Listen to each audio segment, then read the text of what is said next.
But since quitting Westminster in 2005 for a full-time broadcasting career, Michael's life has been on a different track, moving from serious documentaries to life as an intrepid railway explorer. It started with his 2010 series, Great British Railway Journeys, in which he visited seaside towns and rode historic lines, charming viewers en route. In subsequent years, he followed the tracks through continental Europe, America, India, and Australia, with viewers as the silent passengers at his side as he wound his way through stunning landscapes, meeting characters almost as colourful as his retina-scorching blazers. Michael admits he is so much happier away from the cut and thrust of politics and weighty matters of state. Even in the slightly less ruthless new world of light entertainment, he is content to settle for an easy ride. Some people form their own production companies and probably make more money that way, but, my goodness, the last thing I want is to run a production company and be responsible for other people, having to think about national insurance, holiday pay and unfair dismissal claims. Can you imagine anything more stressful? He asks. If I was ever offered anything by the government, would you like to chair an inquiry, for example? Absolutely not. No. He chuckles. I actively avoid responsibility.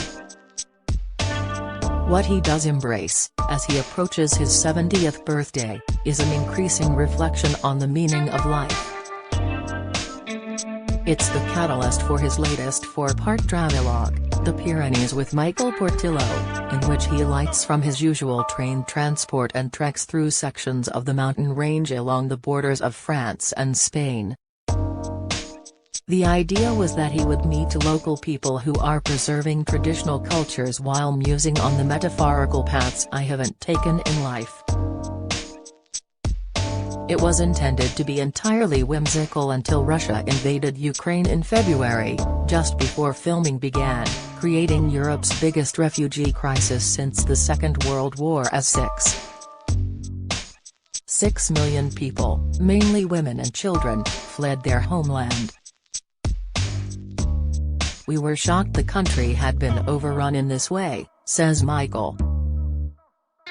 We were horrified people were being smashed to pieces by missiles and bombs in their homes, and we were appalled by the thought that the refugees were on the roads again. He says the program gained emotional poignancy that we hadn't anticipated. It also struck a personal chord for Michael, who spent part of his trek retracing the footsteps of his refugee father, the Republican legal advisor and academic Luis Gabriel Portillo Perez, who fled the Pyrenees in 1939 at the end of the Spanish Civil War as dictator General Franco reasserted power.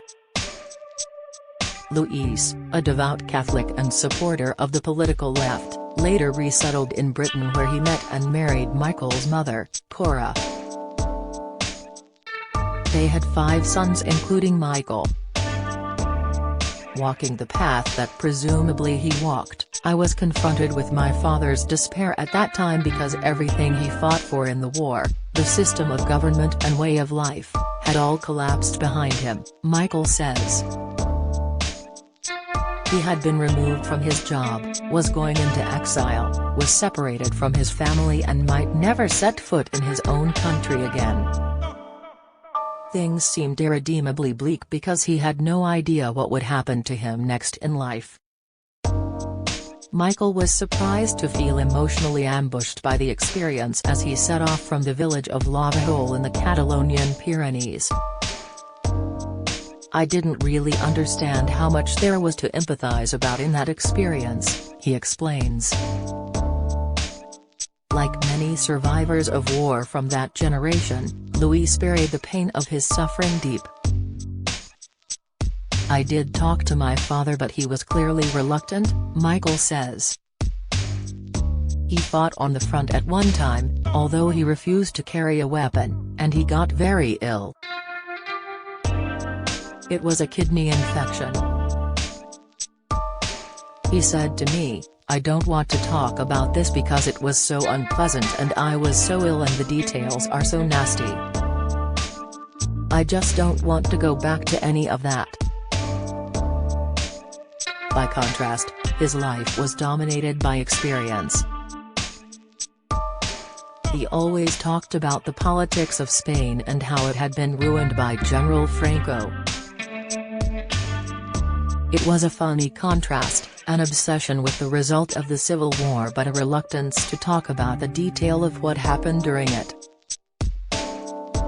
Michael grew up in Hertfordshire and attended Harrow County Grammar School in Greater London. He holds a Spanish passport but disliked speaking his father's native tongue as a boy. It proved the main bone of contention in their otherwise happy relationship. He and his brothers, were embarrassed to speak Spanish and he found that very frustrating and that I do regret, he admits. "It's almost the only thing I do regret, that I didn't speak more to him in Spanish and I don't speak it better than I do today." The children were raised in a very political household. "As a child, I had an encyclopedic knowledge of British politics," Michael says. "I certainly knew the names of members of parliament and ministers and so on, more thoroughly than I do now." He initially voted Labour, like his parents, but gravitated towards the Conservative Party at Cambridge University where he studied history. It didn't cause the rift you might imagine between father and son. Michael's regrets about their relationship lie in other areas. "Once you reach adolescence, you don't behave particularly well to your parents," he says. "You don't share with them the attention and respect you really ought to. Then as soon as you're 18, you want to get out of the door. I've not been a parent myself but there must be a lot of pain in that." The presenter, who has been married for 40 years to recruitment consultant Caroline Eady, continues, "So there's one moment, in the documentary, where I say I hope my father will be proud of the fact that I'm so interested in his life and it is partly because when I last saw him, I was so busy with my own life he probably thought, my son is not very interested in me. But actually, I am very interested in him and here I am, rather late, in my life showing that interest in a man who was born in 1907. Luis died in 1993 when his son was Treasury Secretary. 4 years later, Michael lost his Safe-and-Field Southgate seat in the 1997 general election. It was a humbling experience. The year after, he made his first television program, Portillo's Progress, a 3-part series about Britain's changing social and political landscape. He walked the Santiago de Compostela pilgrim's route in Spain in 2002 and made documentaries about capital punishment, mental health and the German composer Richard Wagner. He also returned to politics. He won the Conservative seat of Kensington and Chelsea in the November 1999 by-election and became Shadow Chancellor in 2000 under William Hague's leadership. But his path in life was already changing. In 1999, I knew a door had closed behind me and my political career was probably over, he says. Now, relaxed in his broadcasting role, he looks back on the past as if it were a different world, but echoes from the mid-1990s, when he was Defense Secretary, still resonate today. It was a time when Eastern European countries gained sovereignty, freedom and, in many cases, NATO membership after the Soviet Union's collapse. I asked him whether, in view of the fallout from the current war in Ukraine, he would have done anything differently. The problem was, should we also do this, begin NATO membership, with Ukraine? I thought then, no.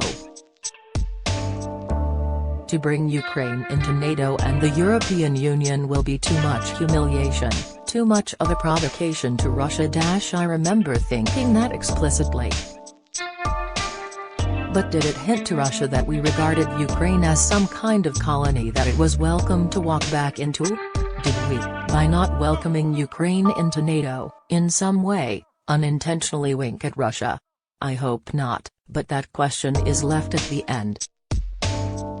He is less forthright about the current political landscape and says he has no idea how his successors in government should tackle the current cost of living crisis.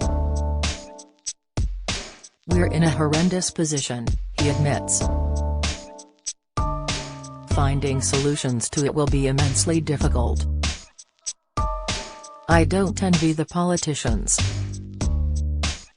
But I no longer have a politician's frame of mind. I no longer feel obliged to think out what I would do about it. He says restoring his party's reputation will be a slog, but he remains hopeful. It's perfectly possible that the Conservatives will win the next election.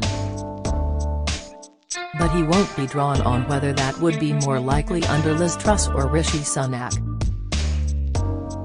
It's perfectly possible with either one of them, but we shall see, he says diplomatically. He is grateful the only slog he's had to deal with recently was climbing the steep slopes of the Pyrenees, though he brushes off the physical challenges, saying he only walked for a few days at a time. He even downplays getting caught in a brief blizzard. One of his favorite encounters was with the roguish figure Santiago Elizagain, who traded contraband between Spain and France following the Civil War. He told marvelous stories about how they hid their tracks by moving flocks of sheep around and walking their horses backwards so the trails would go in the wrong direction. Michael laughs. He was a terrific character, a view of an alternative person, not the sort of life I've lived. He hopes to make more introspective programs, and now certainly seems the time to do it. Relaxed, thoughtful and forthcoming, he's never been so open. But one aspect of his personality remains unchanged. He'll never embrace the rural life. I love the Pyrenees landscape, but it has not converted me, he says. I remain a devout metropolitan. As they, almost, say, you can't take the politician out of Westminster. The Pyrenees with Michael Portillo starts on Tuesday at 9 p.m. on Channel 5.